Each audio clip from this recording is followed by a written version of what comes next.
Hello everyone and welcome to a new IK video. This is Kincaid, and in this video we're gonna talk about one of my favorite immortals, which is Ragnar Lothbrok. Ragnar Lothbrok is one of my favorites. He's a water immortal, so let's dive in and see what this guy can do.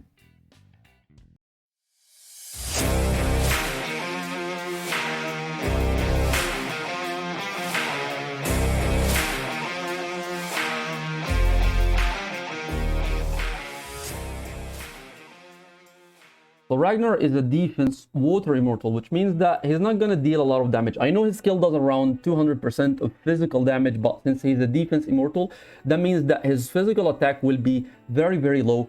That means that his damage will be close to non-existent. But this is not why we're using Ragnar for. We're using him to enable the magical damage that comes from the mages that we're using at the same march. If you look at the Ragnar skill, it increases the magical damage taken by the affected opponents by 30%. 30% is an insane amount of magical damage, considering you're using an immortal such as Himiko with all these passives and DPS skills. If you add the ultimate skill as well to the combination, this is going to be insane amount of damage. Combining all of this and increasing it by 30% thanks to Ragnar's first fight blow skill, that means the outcome of the battles will be just insane. Looking at the preset that I'm using Ragnar in right now, or the setup that I'm using, if you look at Ragnar's skills, I'm using energy shield because I removed Charles from this march, which means that I'm lacking lots of shields right now and lots of sustain. However, energy shield is kind of compensating the lack of Charles, and it helps to sustain a bit since I'm not using Charles. But I'm using also Vitality Touch, also a great form of sustain skill combined with energy shield. Both skills are definitely S tiers, and if you're running a march that counts a lot on sustain, such as the one I'm using right now, then you definitely need to use these two skills together. And I'm using Berserk as an aura skill combined with Spring Flight. That means that the minus 15% damage that comes from Spring of Life will be active for the duration of the fight. Great combo as well if you're planning to use both of them. So these are the skills that I'm using for Ragnar, combined with his exclusive artifact. His skill usually lasts for 6 seconds. However, if you're using the exclusive artifact, that means that the skill gets an additional 1.5 seconds. That means that instead of 6 seconds, the skill will last for 7.5 seconds. As for the rest of the skills, I believe I talked plenty about them, so I'm not going to talk about them in this video. I have a battle report here. This is an insane outcome of what I was explaining earlier. So this is a very powerful march, and I believe most of the players in our server are running this march using Yi Sun-Shin and another defensive immortal, whether it is Athena or Charles, and there's Fu Fei and there's Himiko, the main source of damage in all these marches. So here's how it looks like to use Ragnar. You see the amount of damage that came from Himiko in this situation. And the fight even did not last that long. Usually these kind of fights or these kind of sustained situations that never end last for even more than 2 minutes. And when I was using Charles, some fights lasted for even 2 minutes and 20 seconds. However, since I have a lot of damage coming from Ragnar, which is the additional 30%, you see that the amount of damage that came from Himiko, which is almost 74 million in less than 2 minutes. This is an insane amount of damage. However, the only problem with this march, it does not have enough sustain. Usually, if I won the first fight in such a situation and I have this much troops left, that means that I can clear the rest of the fights. However, since I'm not using Charles, I'm missing lots of shields. That means that my march will not be able to clear the rest of the fight.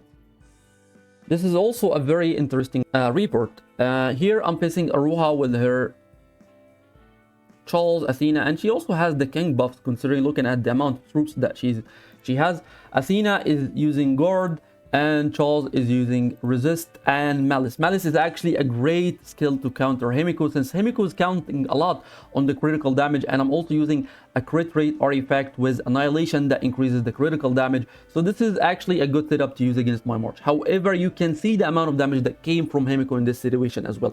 Fight lasted for 1 minute 37 seconds, and and only this time Himiko managed to do 81 million damage. Looking at the reply right now, let's take a look at the people or the immortals that are being affected by Ragnar's ultimate skill. Let's take a look here. So once Ragnar casts his ultimate skill, we're gonna see a debuff here. Hopefully it appears. I'm not sure if it's there. It is. Reduce physical defense. There, reduces magical defense. Reduces magical defense. Not sure if it's the one, to be honest. Here is another cost. It is this one. Increase magical damage received. Yeah, this is the one. This is the one we're talking about. Increases magical damage received. This one here. So this is Ragnar's debuff. And since we already saw it, we need to reapply the fight one more time. So it does appear in the... this is actually very surprising. I never expected it to appear.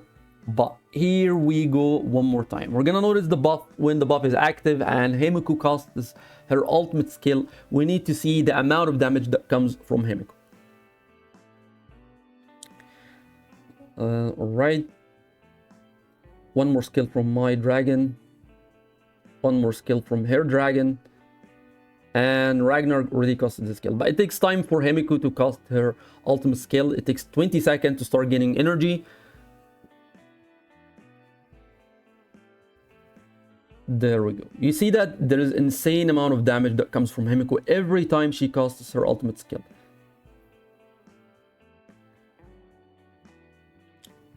%74% after the cost, 60%, almost 12% in one hit combined with Ragnar's debuff. Another cost here, 53, 39. And that's a lot of damage. That's a lot of damage from Himiko, but usually she doesn't do that much damage.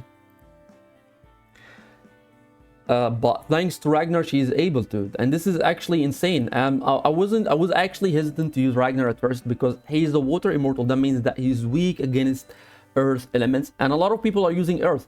And if he was facing Alex in any kind of situation, he will receive a lot of damage. Even though I'm using guard to protect him on Yi Sun-Shin, I'm not actually sure if he will be able to survive, but I still in the middle of tests, and this is actually great results so far, and I'll let you know how it looks like in real PvP because I did not test it in kill events yet.